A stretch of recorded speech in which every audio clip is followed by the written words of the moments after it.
Bismillahirrahmanirrahim. Assalamualaikum warahmatullahi wabarakatuh. Alhamdulillah wassalatu wassalamu ala rasulillah.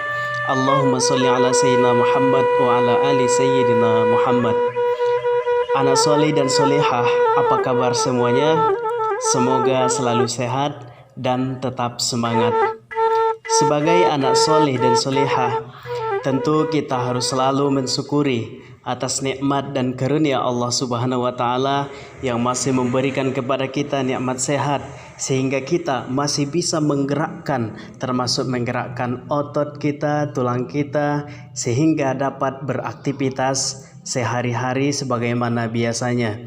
Jika otot atau tulang mengalami masalah, maka gerak pun menjadi tidak leluasa. Otot dan tulang yang kuat serta sehat merupakan karunia yang sangat luar biasa daripada Allah Subhanahu wa taala. Untuk itu, kita harus selalu mensyukurinya. Bagaimana cara mensyukurinya? Tentu dengan selalu beribadah kepada Allah Subhanahu wa taala, salat 5 waktu dan membantu orang tua dalam hal-hal positif. Walaupun sudah tua, Pak Rian selalu masih tetap semangat dan kuat untuk mencangkul tulang dan otot-otot tangannya masih bisa mengayunkan cangkul yang berat. Pak Rian sudah terbiasa mencangkul sejak remaja. Ia melakukannya sebatas dengan kekuatan dan kemampuannya. Jika dipaksakan, tangan dan kaki bisa cedera. Otot pada manusia. Otot memiliki peran penting dalam setiap gerak manusia. Sama halnya dengan tulang, otot merupakan organ gerak aktif manusia dan hewan. Otot pada manusia. Adapun pengertian daripada otot adalah jaringan yang ada di dalam tubuh manusia yang berfungsi sebagai alat gerak aktif yang menggerakkan tulang. Fungsi otot pada manusia. Yang pertama, menjalankan dan melaksanakan kerja, misalnya berjalan, mengangkat, dan memegang. Kemudian fungsi otot menggerakkan jantung sehingga dapat memompa darah. Dan yang seterusnya, mengalirkan darah ke seluruh tubuh. Di dalam darah terdapat zat-zat antara lain nutrisi dan oksigen. Adapun karakteristik otot pada manusia. Yang pertama, kontrabilitas, yaitu kemampuan otot dalam berkontraksi ataupun memendek. Kemudian ekstensibilitas, yaitu kemampuan otot dalam berelaksasi ataupun memanjang.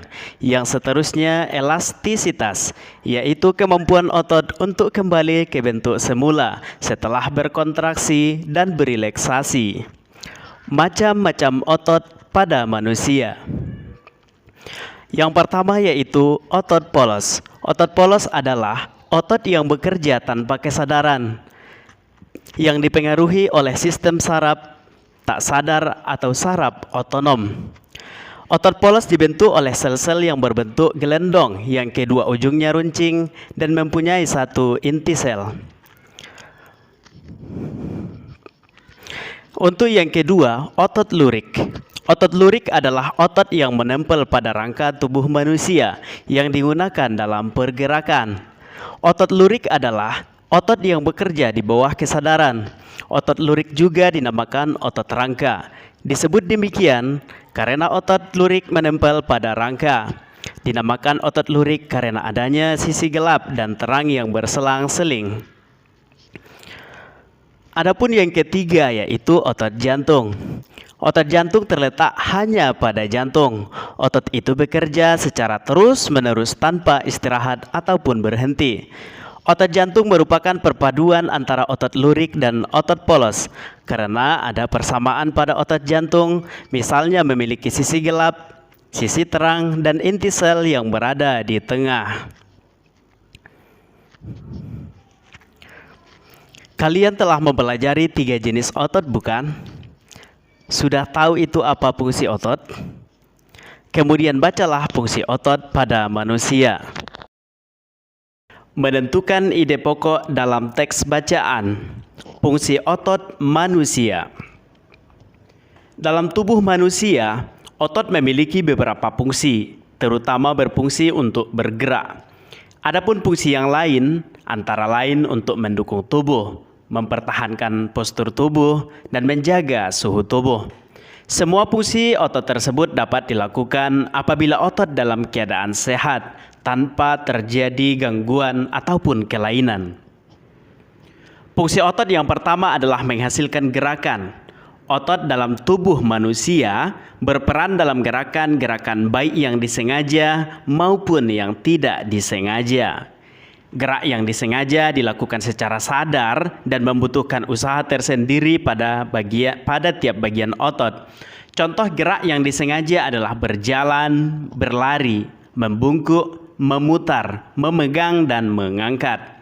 Selain itu, otot dalam tubuh manusia juga berperan dalam gerakan manusia yang tidak disengaja. Gerak manusia yang tidak disengaja adalah gerakan yang terjadi secara otomatis. Contoh gerak yang tidak disengaja adalah pernapasan, gerak pencernaan makanan melalui sistem pencernaan, dan detak jantung. Otot dalam tubuh juga berfungsi memberikan dukungan. Otot-otot dalam tubuh manusia, khususnya otot-otot pada rangka, bekerja untuk mendukung tubuh. Ketika akan duduk dan berdiri, otot-otot rangka akan melakukan penyesuaian gerakan dengan memperkuat sendi dengan menopang tulang sehingga berada pada posisi yang rapat. Selain itu, otot rangka juga memegang peranan penting dalam menentukan kekuatan tubuh secara keseluruhan dan kemampuan untuk melakukan aktivitas fisik. Dengan otot yang kuat, kesehatan tubuh kita akan terjaga dan kita akan bisa melakukan berbagai gerakan. Otot berfungsi untuk mempertahankan postur tubuh. Otot-otot rangka membantu manusia, misalnya untuk berdiri dan mempertahankan sikap tegak. Dalam hal ini, otot-otot tersebut membantu menjaga keseimbangan tubuh. Otot juga berperan dalam menjaga suhu tubuh secara keseluruhan. Sistem otot dapat merespon jika tubuh mengalami penurunan dan peningkatan suhu tubuh. Contoh respon otot adalah tubuh menggigil saat kedinginan. Menggigil adalah respon tidak disengaja yang terjadi karena otot berkontraksi secara cepat untuk menghasilkan panas. Otot yang menggigil tersebut menuntut peningkatan darah yang mengandung oksigen untuk meningkatkan suhu tubuh.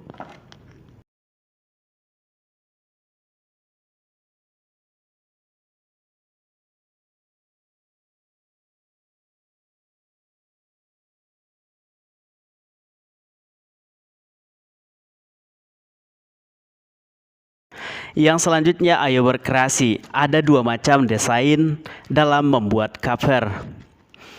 Cover yang pertama yaitu cover dengan latar berwarna putih dan tulisan sederhana. Pada cover dengan latar berwarna putih dan tulisan sederhana, tidak ada gambar yang memenuhi halaman. Bahkan, terkadang hanya berisi judul, nama pengarang, dan nama penerbit. Yang kedua, cover dengan desain penuh warna dan gambar. Pada cover dengan desain penuh warna dan gambar, bagian yang dominan adalah gambar ilustrasi dan judul. Selain itu juga disajikan permainan warna yang mencolok dan bervariasi. Cover dengan latar berwarna putih dan tulisan sederhana. Contohnya di sini ada gambar buku aktivitas. Pada cover kita lihat hanya berwarna putih dan tulisannya hanya sederhana saja. Di samping ada lagi cover dengan desain penuh warna dan gambar. Pada cover dengan desain penuh warna dan gambar, bagian yang dominan adalah gambar, ilustrasi, dan judul. Nah, sekarang bacalah kembali bacaan fungsi otot manusia dengan seksama. Kemudian, buatlah cover buku dari bacaan tersebut. Gambar yang kalian buat harus memperhatikan unsur-unsur dalam membuat cover, seperti yang sudah kalian pelajari pada pembelajaran sebelumnya. Demikian, semoga bermanfaat. Wassalamualaikum warahmatullahi wabarakatuh.